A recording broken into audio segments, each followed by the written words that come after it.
한국직업방송 투데이 잡스 3.0 구독과 좋아요 부탁드립니다. 네, 오고 가는 수다 속에 피어나는 인사이트 뉴스는 네모다. 오늘은 뉴스는 법이다로 함께하겠습니다. 장윤미 변호사님 모셨습니다. 어서 오십시오. 네, 안녕하세요. 네, 잘 지내셨습니까? 잘 지내고 있다고 말씀드리고 싶은데 요즘 너무 일상의 공포감이 커져서요. 네. 제 주변에도 상당히 겁이 난다 이렇게 말씀해 주시는 분들이 워낙 많으시고 예. 실제로 이런 흉악범죄, 이른바 무차별 이 흉기 난동 사건 같은 게 정말 우리의 그냥 숨쉬는 일상 공간에서 벌어진 일이잖아요. 백화점, 네. 지하철역 인근, 버스 정류장, 마트. 그러면 그런 상황에선 전문가들도 이렇게 얘기하더라고요.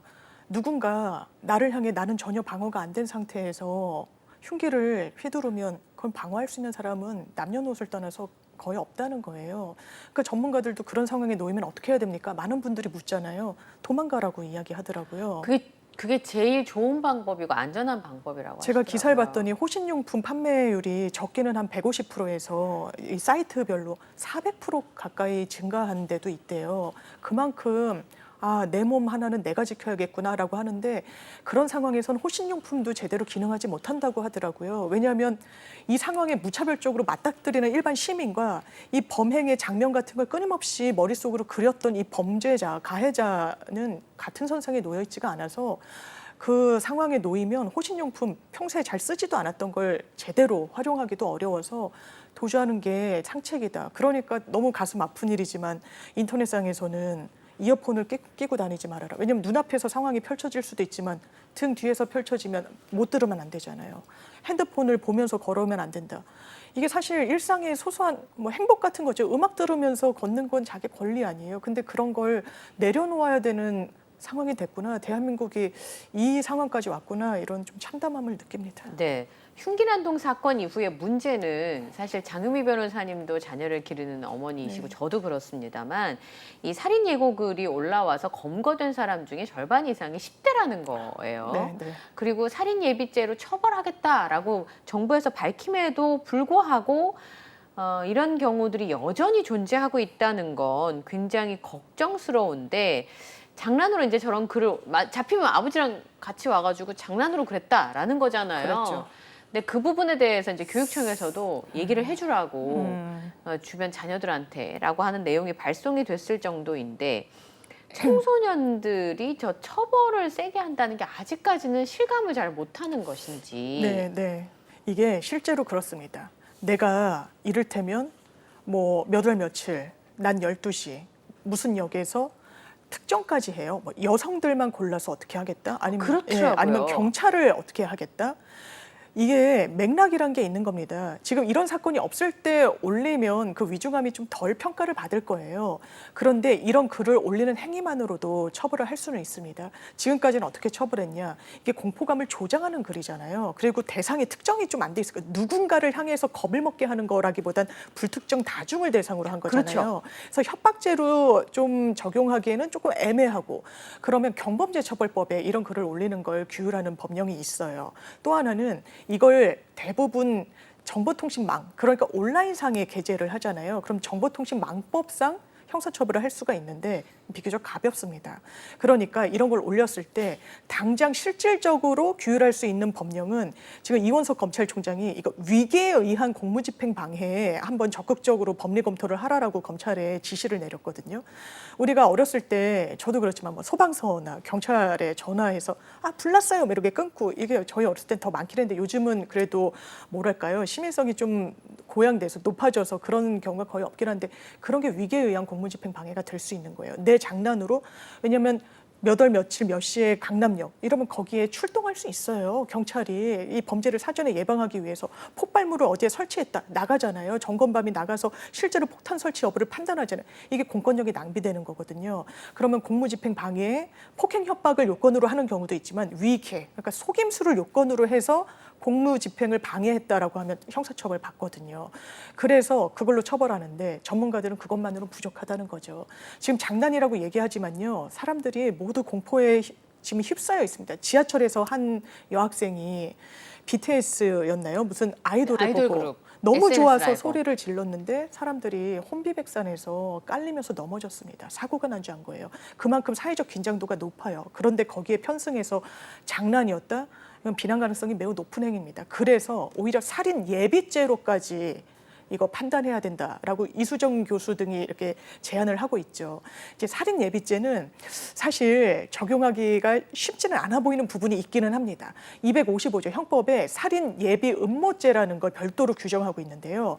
모든 범죄가 예비 음모죄를 처벌하진 않아요. 그러니까 폭행을 예비했다라고 해서 나 누구 때려야지, 나 때리기 위해서 어떻게 해야지 준비를 막 했다고 하더라도 처벌하지 않습니다. 그 마음속에서 가시화되지 않았으니까요. 네. 살인은 달라요. 살인은 너무 중한 범죄이기 때문에 예비 행위만으로도 처벌한다는 게 녹아져 있는 겁니다. 형법에.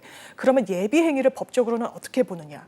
실행의 착수에는 이르지 않았어요. 그러니까 실질적인 어떤 살인으로 나아가긴 최소한의 준비 개시 활동은 없었지만 아주 구체적인 준비가 있었다는 겁니다.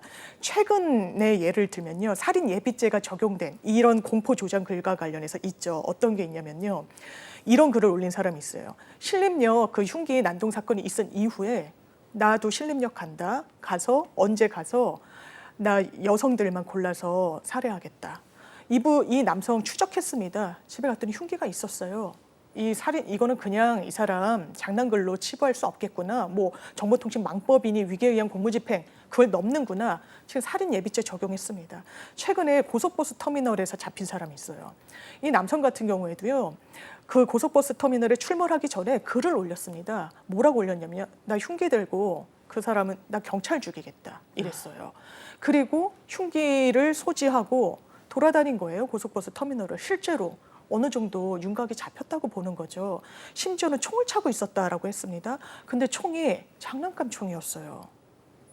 그러니까 사제총인가라고 처음에는 이야기도 나왔었는데 그렇게 의심할 수 있잖아요. 왜냐하면 요즘 총이란 건 그 외형만 봐서는 장난감인지 아닌지 사실 잘 구분하기 모르잖아요. 어렵거든요. 정교한 장난감도 네. 있기 때문에 이 남성 지금 살인 예비죄. 살인 예비죄는요 5년 이하의 징역형 지금 10년 이하의 징역형에 처해질 수 있기 때문에요.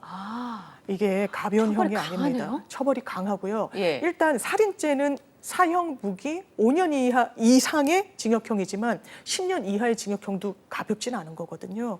정말 유념해야 되고 이게 타인한테 얼마나 큰 해가 되는지를 10대라고 해서 그냥 형사 미성년자가 아닌 이상 처벌을 면하기는 어려운 거니까요. 정말 유념해야 될 것 같습니다.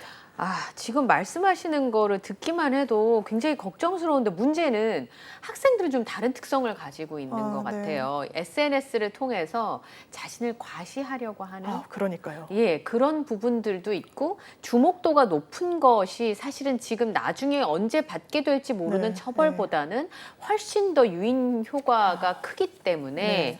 이런 부분에 있어서 가정에서 또 학교에서 우리 청소년과 내 아이들을 잠재적인 범죄를 저지를 수 있다고 생각하기보다는 네. 이런 부분들에 대해서 이런 부분이 있다는 걸 명확하게 전달해주는 과정들이 좀 필요하지 않을까 싶습니다. 올여름처럼 이렇게 사건 사고가 많았나? 그러니까요. 예. 사건 사고는 항상 잇따르지만 이런 무차별적인 거는 좀 한국에서는 낯선 광경인 건 분명해 보이고 예. 이게 일본의 한 범죄 심리학자가 예전에 한국 언론이랑 인터뷰한 내용이 있어요. 네. 왜 인터뷰를 했냐면 그 당시에 일본에서 이른바 무차별 범죄 막 지하철역 사람들이 엄청 네. 많이 근데 타고 있는 그 지하철에 불을 지르고요. 무차별적으로 흉기를 난동하는 사건이 연달아 발생을 했었어요. 네. 그러니까 그때 범죄 심리학자가 일본에선 이런 일이 문제가 된 지 상당히 오래됐는데 한국도 한 10년 뒤에는 비슷한 현상이 발생하지 않을까 우려된다라고 진단을 한 인터뷰가 네. 있습니다. 그게 현실화되고 있는 거예요. 사회가 대단히 복잡다단해지고 이게 양극화가 심해지면서 일본에서도 왜 이런 범죄가 일어나는지 분석을 했더라고요. 그러면 이른바 잃어버린 30년 경제 침체기를 겪으면서 너무 많은 걸 누리는 사람과 굉장히 사회적인 복지를 누리지 못하는 사람들의 간극이 커지면서 거기에서 오는 상대적인 박탈감. 그리고 요즘은 온라인, SNS 굉장히 활발해 있잖아요. 그러니까 과거에는 체감이 좀 덜 됐던 것 같아요. 누군가 굉장히 잘 산다더라, 뭔가 성공했다더라 하면은 그게 내 가시권 안에 들어오지 않는데 요즘 SNS를 통해서 사실상 과시성으로 올리는 글들도 워낙 많기도 하고요. 그렇죠. 소비를 굉장히 어떻게 보면 과소비라고 볼 수 있는 명품 등을 본인의 어떤 나이대나 어떤 뭐 소득으로 보면 구입하기 좀 어려운데 그렇죠. 그걸 이제 과시하는 사진 같은 거 많이 올리니까 상대적 박탈감이 훨씬 커지고 있다는 거예요. 거기서 원인을 또 찾기도 하더라고요. 예. 그런 얘기를 듣다 보면은 참 걱정스러운데 최근에 무차별 흉기난동 네. 사건뿐만 아니라 이후에 이제 아까 말씀하신 모방 범죄들까지 네, 네. 벌어지기 시작하면서 이런 부분들을 어떻게 사전에 미연에 예방할 수 있을 것인가에 대한 사회적 논의가 굉장히 필요한데요.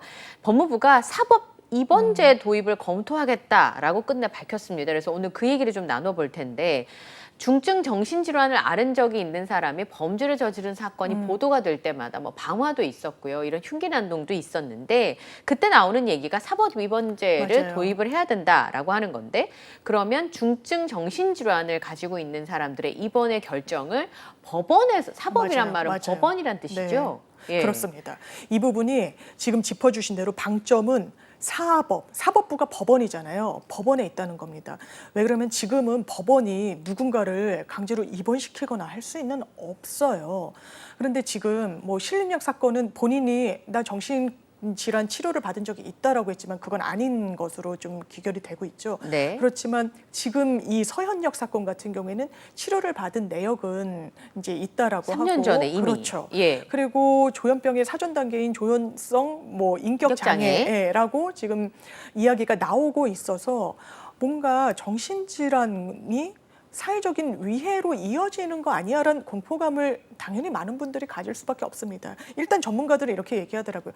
조현병 환자가 실제로 이런 범죄에 이르는 경우는 1%도 되지 않는다는 거예요. 그러면 일반 사람이 정말 강력범죄로 나가는 비율로만 따지면 오히려 더 낮다고도 할 수 있는데 문제는 치료를 받지 않으면 이게 통제가 안 된다는 거죠. 그러니까 이번에 서현역 흉기난동 사건의 경우에도 3년 동안은 치료를 안 받았다는 맞습니다. 거잖아요. 2020년에 진단을 예. 받았는데 이게 약만 잘 복용을 하더라도 어떤 망상이나 이런 거에서 좀 자유롭고 일상을 잘 할 수가 있다라고 하는데, 그러니까 병을 다스리면서 살 수가 있는 거죠. 근데 치료를 어느 순간 중단해 버리면 이게 잘 드러나지가 않는 거예요. 누가 치료를 받는지 아닌지, 치료를 강제로 받들 수 있게 하는 조치가 굉장히 부족하다 보니까요. 그러면 타인에게 위해를 가할 수 있는 그런 우려가 상당히 높은 정신질환자에 대해서는 법원한테 한번 판단을 받아보자. 법원한테 예, 그게 미국이나 여러 선진국가에서 하고 있기는 하더라고요. 호주 같은 데는 딱 법원은 아니지만 프랑스였나요? 준사법기관에 그거를 맡긴다는 거예요. 어쨌든 제3의 사법부가 이 사람의 위험도를, 근데 사법부도 이런 어떤 정신의학적인 부분에 대해서는 전문가가 아니잖아요. 그렇죠. 저희가 형사재판을 받더라도 워낙에 심신상실, 심신미약이 이게 주제가 되는 경우가 많다 보니까 그런 정신감정을 전문이나 완전 전문가한테 받거든요. 법원도. 그렇죠. 그럼 이제 그런 식으로 한번 소견을 받고 어떤 위험도를 법원 입장에서 체크를 한 다음에 입원을 할 수 있도록 하는 조치를 우리 사회가 도입해야 된다. 지금은 한국 사회는 없는 제도거든요. 네. 그래서 그럴 필요가 있지 않느냐라는 문제 제기. 법무부에선 시행하겠다고 이야기를 했습니다. 예. 그러니까 지금 제도는 정신의학과 전문의 결정에 따라서 강제 입원할 수가 없습니까? 예, 왜냐하면 예전에 강제 입원 같은 게 상당히 악용되고 이랬던 경우들이 많았기 때문에요. 그렇죠. 드라마 같은 데 맞아요. 보면은 남편이 아내를 그런 그런 경우 지병이 있었죠. 없는데도 예. 불구하고 어떠한 목적을 가지고 네. 격리를 시키기 위해서 그런 경우를 하는 경우가 있었잖아요. 맞습니다. 지금은요, 딱 이른바 정신병원에 입원을 시키는 어쨌든 반강제적으로 네. 할 수 있는 방법은 딱 3가지가 있습니다. 법으로 정해져 있어요. 네. 일단은 보호 의무자, 그러니까 가족이죠. 가족 2명 이상이 일단 신청을 해야 돼요. 그리고 전문의 2명의 이 사람은 입원을 할 필요가 있다. 정신과로 그냥 왔다 갔다 하면서 치료하는 걸로는 부족하다라는 전문의 2명의 소견이 있어야 되는데, 이게 이제 반인권적이라는 문제 때문에 이렇게 여러 제도를 거친 거거든요. 그래서 가족 2명의 어떤 신청뿐만 아니라 이 전문의들은 서로 다른 병원 소속이어야 돼요. 왜냐하면 같은 병원인데 짤 수 있으니까. 예, 같은 소속 의원이면 그 의사들이면 아니 A 의사가 이렇게 의견 개진했는데 아유 내가 뭐 다르게 하는 게 좀 그렇네라고 사람이 또 그럴 수 있잖아요. 그럴 수 있죠. 그럴 수 있죠. 완전히 다른 병원. 그렇게 입원을 시키거나요. 아니면 행정 입원이라고 해서 일단 지자체장이 할 수 있어요. 왜냐면 이게 지자체의 치안과 안보와 뭐 이런 문제랑도 연결이 되잖아요. 그러니까 지자체장이 할 수 있는데 자기가 임의로 이 사람 위험하네, 정신과 병력이 좀 문제가 될 거야 이렇게 할 수는 없으니까 전문의 진단을 그때도 받아야 돼요. 그렇겠죠. 그렇죠. 지자체장이 할 수 있는 거. 하나는 응급입원이라는 게 있습니다. 응급 상황이야. 이거 너무 정신적으로 통제가 안 된다. 한 3일 빨리 입원시켜야 된다. 이건 경찰과 의사의 동의가 있어야 되는데요. 현실적인 문제는 뭐냐면요. 이른바 행정입원, 지자체장이 하는 거잖아요. 네. 응급입원, 경찰과 의사가 하는 겁니다. 실제로 행정입원과 응급입원이 많지 않다는 거예요. 뭐 예를 들어 노숙자분들이나 이제 그렇게 맞아요. 불가피한 경우를 제외하고는 실제로 지자체장이 그 권한을 발동해서 사람을 입원시키는 경우는 굉장히 어렵죠. 실제로 이런 전례들이 있을 수 있어서 그렇습니다. 법적으로 리스크가 있어서 그래요. 이게 강제로 어딘가에 입원을 시키는 절차를 거치는 거잖아요. 근데 당사자가 막 끝까지 문제를 삼는다. 나 아니라고 하는데 문제를 삼았다면 이게 공동감금 혐의를 받을 수도 있는 행위로 평가받을 수가 있어요. 결정한 사람인데. 네네. 그래서 의사협회에서는 이게 실제로 공동감금으로 처벌받은 전례가 있다. 의사들한테 이 리스크를 왜 부담시키냐라고 공식적으로 언급을 하고 있습니다. 그러니 사법부의 판단이란 건 어쨌든 전문의 소견도 받고 법원의 판단이란 건 어쨌든 사회적 합의로 다 수용을 해야 된다는 인식은 있잖아요. 그 현장에서의 판단도 중요하겠지만 최종적으로 여러 사정을 검토한 그러니까 사법입원제가 필요하다는 게 좀 의사협회의 좀 강력한 입장이긴 합니다. 그런데 사법입원제 도입 검토 얘기가 나오니까 찬반이 생겼습니다. 맞아요. 의료계에서는 말씀하신 것처럼 좀 긍정적인 반응을 내놓는 것 같고요. 네. 환자 단체에서는 좀 반대 입장인 것 같아요. 네, 대한신경정신의학회 이게 딱 전담하는 전문의분들이 소속된 학회인 거잖아요. 네. 거기서는 지금 말씀드렸다시피 이거를 의사가 봤을 때는 입원 필요성이 분명히 있어서 그런 의견을 개진했는데 이게 당사자가 크게 반발하고 하면은 공동감금 혐의로도 수사도 받을 수 있는 거예요. 네. 그러면 적극적으로 할 수 없다는 거예요. 실제적으로 행정입원, 응급입원 제대로 잘 수행되고 있지는 않거든요. 그렇다면 아니 제3의 기관인 법원에서 보는 게 합당하지 않겠냐. 네. 다른 국가에서도 유사한 제도를 차용하고 있으니 우리도 이제는 도입을 하자. 이제 환자들 입장은 좀 다릅니다. 다른 거예요. 예, 이게 인권 침해적인 요소가 분명히 있다. 그러니까 사법입원제의 가장 좋은 점은 사전적으로 통제를 한다는 거죠. 위험 요소를. 그러니까 사후적으로 정말 정신질환 병력이 있고 아닌 듯 같은 경우가 그랬죠. 그랬죠. 예, 이 사람은 실제로 조현병이라고 수사, 재판 과정 중에 공식적인 진단이 나온 겁니다. 그러면 사법부 뭘 할 수 있느냐. 이미 너무 많은 희생자가 발생을 한 거예요. 사상자가 발생을 했기 때문에 이 사람은 구속해서 처벌을 하는 것도 필요는 당연히 하지만 무기징역 받았죠. 1심에서는 사형 나왔었습니다. 근데 항소심에서 1심은 또 국민참여재판으로 했었거든요.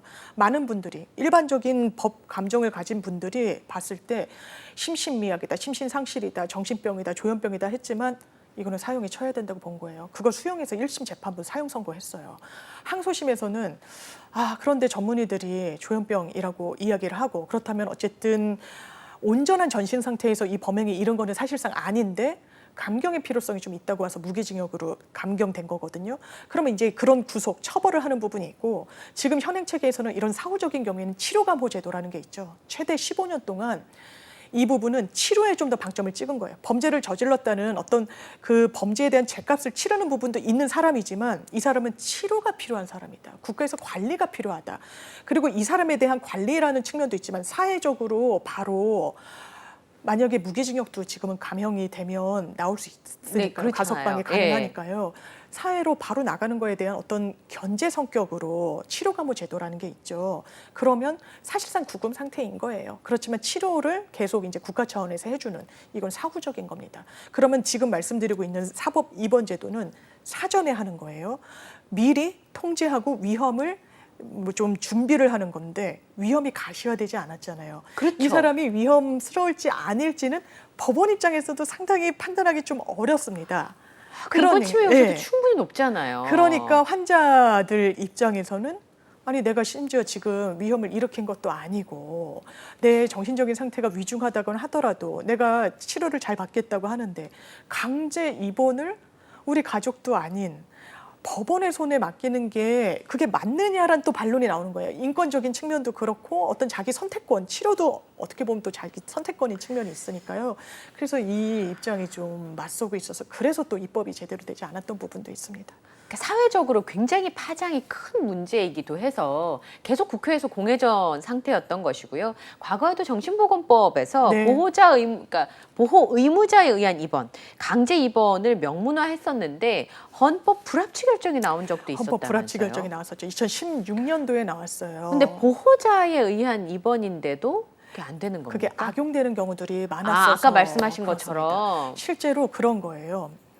재산 분쟁이 있다. 그런데 대단히 막 격렬하게 다투는 경우를 저희가 상속 분쟁 이런 거 많이 있을 수 봐요. 있잖아요. 감정적으로 상대 대치하죠. 근데 평소에 좀 정신적으로 온전하지 않다라고 볼 수 있는 여러 요소들이 있었다. 강제 입원을 시키는 거예요. 어머, 가족들이. 세상에.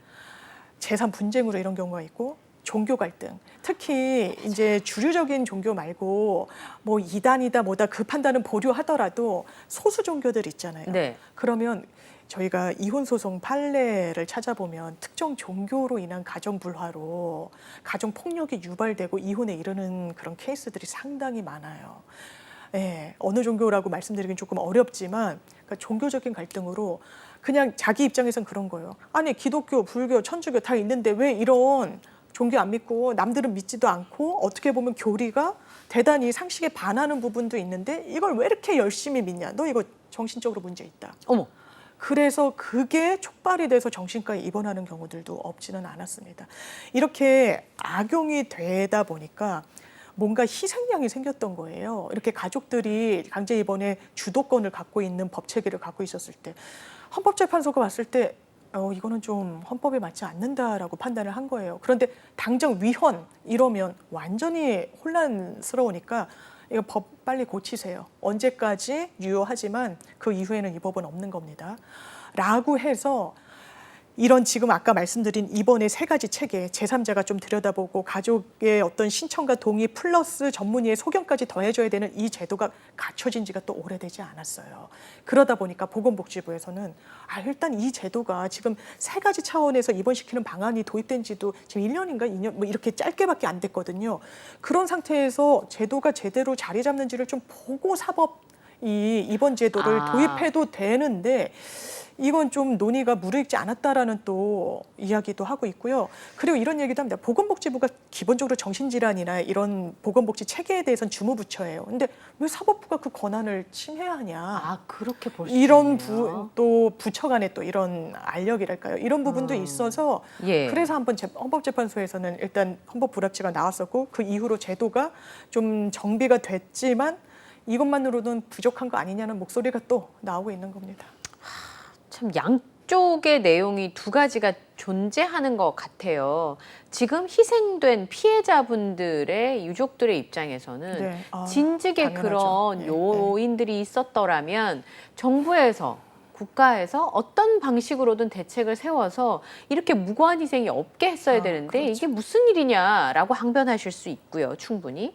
그런데 반대로 입원을 해야 되는 환자들의 입장에서는 거기가 이제 우선 인권적으로 유린되는 상황들이 여러 번 있었잖아요. 네, 정신병동에서. 네. 그리고 또 하나는 들어가면 누가 밖에서 꺼내주지 않으면 그렇죠. 나올 수가 없고 제가 실제로 본 적은 없지만 드라마나 영화 속에 보면 사람을 묶어놓기도 하고 제압해 놓기도 하잖아요. 근데 그런 상황에서 아프다는 이유만으로 그렇게까지 해야 되는 건가라는 공포가 있을 수 있지 네, 않을까. 맞습니다. 이게 사실 위험도라는 건 상당히 추상적이고요. 실제로 발생하지 않았는데 그거를 헤아려서 미리 이 사람을 한다? 이 부분이 참 어려운 부분이죠. 그러니까 예를 들어서 최원종처럼 사건을 만들 수 있는 용의자를 정확하게 찾아내서 네. 예방할 수만 있다면 그렇습니다. 문제가 될 것 같아. 딱 예방을 했는데 그래서 일이 벌어지지 않았어. 이럴 수 있으면 신처럼. 그럴 수 있다면 문제가 없는데 그게 아니니까 그러니까요. 혹시 선의의 피해자가 발생할까 봐 그 부작용을 뭐라 그럴까요? 필터링하는 게 참 네. 어려운 것 같습니다. 그게 정말 어려운 거예요. 그런데 선제적으로 좀 방어를 하는 것이 필요하다는 의견에도 고개는 또 끄덕여지는 게 있죠. 그러니까요. 이를테면 이번에 14명이 다쳤어요. 한 60대 여성은 돌아가셨죠. 네. 정말 가슴이 아픈 게 그냥 그 앞에 아파트에 사시면서 식사하고 장 보고 귀가를 하려고 했고 남편분이랑 40년 동안 정말 금술이 좋은 부부였다고 하는데 남편분이 아내분을 아꼈던 것 같아요. 많은 남편이 그러겠지만 이제 차도가 좀 더 위험하니까 이제 인도 쪽으로 아내를 네. 에스코트하면서 걷고 있었는데 뒤에서 차량이 들이받은 거거든요. 첫 번째 충돌자였어요. 그 충격이 어마어마했겠죠. 그러니까요. 남편분은 튕겨나가셨다고 해요. 그리고 직접적인 가격을 받은 건 이 여성분. 유족분들은 지금 장례식장에 어떤 언론도 들어오길 원하지 않는다라고 합니다. 그 상처, 그 슬픔은 감히 헤아리기 어려울 거예요. 그런데 지금 이 가해자는 나는 정신질환이 있다. 뭐 이런 얘기를 하면서 이게 의도적으로 감형을 좀 목적으로 삼은 진술이라는 이야기도 전문가들이 하고 있죠. 왜냐하면 그 전에 쓴 글을 보면요, 대단히 치밀해요. 일단 흉기를 또 사기도 했고요. 몇 번, 한 번 왔다 가기도 하고, 그렇죠? 맞아요. 그 전에는 심지어 무슨 사전 물색을 하듯이 현장을 갑니다. 그리고 흉기를요, 되게 교묘하게 또 감췄어요. 그 범행 이후에는요. 예. 그리고 신상공개 대상자가 되니까 머그샷 찍겠냐고 이제 물은 것 갖고도 지금 논란이 있어요. 논란이 있는데 나 찍지 않겠다고 해요. 그런데 저 정신이 없었어요 이라고 이야기를 해서 선별적으로 이야기하고 있다는 느낌도 받아요. 그러니까 이런 걸 악용하는지 아닌지 정확하게 헤아려서 이 사람이 정신질환이 있다면 당연하지만 그게 형사 절차에서는 참작이 되지만요. 악용할 돼서는 안 되는 겁니다. 아닌 듯 같은 경우도 이게 사상자가 더 많이 발생하긴 했지만 결국엔 무기징역 받았어요. 정신질환이 있다라고 인정받아도. 그렇다면 이 사법체계에서 본인의 어떤 정신과 치료 이력을 악용해서는 안 된다는 것과 네. 사전에 그러면 왜냐하면 이번에 최원종인가요? 네, 최원종입니다. 상당히 많은 글들을 올렸어요. 인터넷상에. 그게 네. 언론을 상에서도 했는데 밑에 댓글을 보면 이런 댓글들도 있더라고요. 당신 신고할 거다. 왜냐면 흉기를 나 이런 칼을 들고 나 거리를 활보하는 나 사람이다. 이런 식으로 어떻게 보면 과시, 어떻게 보면 뭐 엄포 이런 글들을 올렸거든요. 그렇다면 그 상황에서 이 사람이 이런 글들을 올렸던 상황, 그리고 흉기를 실제로 구입한 부분, 정신과 치료를 받았던 이력 종합하면 이런 사람이 만약에 사법적으로 입원 제도가 있었으면 입원의 대상이 있었을 수도 있고 가족들의 의견도 청취했을 텐데 가족이랑은 분리해서 살았더라고요. 이게 쉽게 단정하기는 어렵지만 가족에서도 제대로 케어를 할 수 없는 상황이 아니었을까 싶은 부분도 있는 겁니다. 실제로 그런 경우들도 종종 많죠. 있으니까. 왜냐하면 이걸 온전히 가족, 어머니, 아버지한테 책임을 부담시키면요. 비용 그리고 그 부담 사실 개인이 감당하기가 어려워요. 그래서 사실은 외부에서 결정해달라고 호소하는 가족분들도 있거든요. 있죠. 말씀하신 것처럼 네. 동의를 가족의 2사람 이상 요청이 있어야 되는데 예를 들어서 가족 한 사람이 연락이 안 되는 사람이다. 그러면 이제 형제가 있는데 어머니 혼자서 케어를 하고 있어요. 조현병을 네. 가지고 있는 자녀를. 지금 감당이 안 될 정도로 심각한 상황인데 치료도 안 받으려고 네, 하고 네. 약을 안 먹으려고 한다. 네. 근데 내가 얘기를 해서는 한 사람밖에 안 되니까 네. 한 사람의 더 동의가 필요한데 찾을 수가 없다. 뭐 이런 경우는 있죠. 예, 입원을 못 시키는 네. 상황이 생기니까 그럴 경우에는 뭐 법원이라든지 행정기관들이 결정을 좀 해서 좀 동의를 해줬으면 좋겠다고 호소하시는 가족분들도 제가 보긴 봤거든요. 있죠. 저도 주변에 보면 이게 혼자 감당할 수 있는 가족이 네. 온전히 할 수 없고 또 치료를 안 받겠다고 하는데 어떻게든 그 성인을 막 끌고 다니면서 힘을 치료를 어떻게 받게 할 수 수가 없어요. 없으니까. 예. 그러는 사이에 상황은 더 나빠지는 네. 겁니다. 사실 약으로 통제가 된다고 하지만 본인이 거부하면 그거는 사회적인 위험 요인으로 작용하는 것도 좀 네. 분명하거든요. 미국에서 외로운 늑대라고 해서 이런 유사한 범죄들 있죠. 네, 무차별 맞아요. 범죄에 대해서 테러라든지. 이미 십수년 전에 미국에선 CIA 국장이 이렇게 얘기해요. 외로운 늑대가 미국 사회 최대 정말 문제가 될 것이다. 되고 있다. 이렇게 얘기를 해서 사실상 굉장히 꼼꼼하게 이 사람들을 분석을 합니다. 그래서 거의 심리부검이란 표현까지 쓰더라고요. 심리부검. 네, 어떤 요인으로 했는가. 근데 지금 우리나라에서도 이 지금 서현역 사건은 테러 방지법 위반으로 처벌해야 된다라고는 얘기까지 하잖아요. 이제 법리상 어렵습니다. 이걸 테러라고 규정하기는 어려운데 사회학적으로는 자생적 테러라는 용어를 씁니다. 예전에 테러라고 하면 내 어떤 종교적인 신념을 막 알리기 위해서 어떤 정치적인 사실상 선언을 위해서 구호를 위해서 했는데 이건 자생적 테러. 내 내부에 내 개인적인 불만을 토로하기 위해서 하는 양상으로 변해버리고 있다는 거예요. 그런데 왜 테러란 이름을 붙이느냐. 불특정 다수가 사망하고 다치는 그 결과가 사실상 유사하거든요. 분석을 해봤더니 미리 이상한 글들을 올리기도 한다는 거예요. 네. 작별 인사, 범행을 약간 의도하는 그런 부분들. 그리고 왜 이런 정말 중대범죄에 이르렀냐 하면 굉장히 작은 부분이었다는 겁니다. 무슨 호텔을 이용했는데 거기에 대해서 마일리지를 거기 뭐 회원권을 가진 사람만 줬다라는 등의 이걸로 무차별적인 그런 걸 할 수는 없잖아요. 네. 이런 사람들은 정신적인 어떤 치료와 치유가 필요해 보이는 부분들이 있는 거죠. 그렇기 때문에 사법 위반 제도와 관련해 가지고 여러 선진국들이 또 이 부분을 도입하고 있는 요소가 있지 않나 생각되는 부분이 있습니다. 근데 변호사님 그러면요. 이렇게 사법적으로 사람을 격리시키는 방법 말고요. 정신장애인 인권 네. 친화적 치료 이런 네, 거를 네. 하면 어떻겠냐. 말하자면 지금의 정책과 법안이 사람을 격리시키는 맞아요. 방식보다는 좀 더 열심히 치료를 해서 병을 낫게 해주면 맞아요. 어떻겠냐라고 하는 초점을 바꿔보자. 방향을. 맞아요. 네. 이제 그렇게 주장하시는 분들이 있는데 어떤 걸 말하는 거예요? 정신장애인의 인권 친화적 치료. 우리나라는 그냥 모 아니면 도예요. 잡아서 가두든지 아니면 풀어주든지 거의 그 수준의 논의를 벗어나고 있질 않아요. 지금까지. 예, 지금까지. 근데 영국, 미국 이런 부분이 다른 선진국들도 예전부터 문제가 됐던 사안이에요. 그러면 정신질환이 있는데 너 온전히 네 책임이다 하고 말거나 아니면 강제적으로 입원하느냐. 선택지가 그것만 있는 게 아니라는 겁니다. 치료를 국가 차원에서 계속 관리를 하는 거예요. 하면서 지역사회 기반 치료를 하는 겁니다. 지역사회 기반 예, 치료. 그러니까요. 치료도 정신과 질환과 관련해서 그냥 처방을 받아서 약을 먹는 부분도 있고 상담을 받는 부분도 있고 전문의와 어떤 식으로 소통을 하는 부분도 여러 선택지가 있을 수 있는 거예요.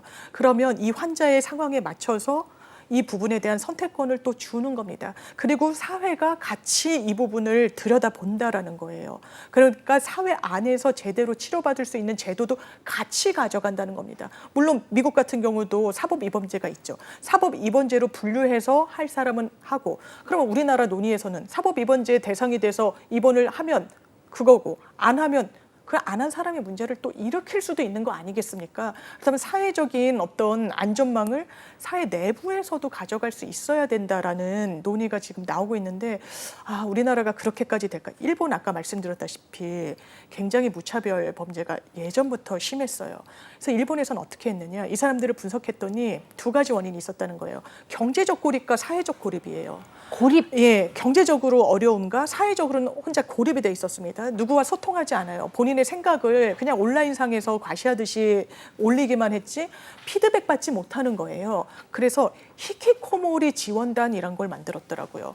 그래서 혼자 거주하는 이런 청년들, 이게 어떻게 보면 다 나오잖아요. 전입신고나 뭐 이런 걸 통해서. 그래서 자원봉사단이 일단 그 사람들 양해를 구하고 무조건 날짜를 정해가지고 대화를 하기 시작했다는 겁니다. 이것도 어떻게 보면 사회적인 관리라고 볼 수 있는 거예요. 대화를 하기 시작했다. 예.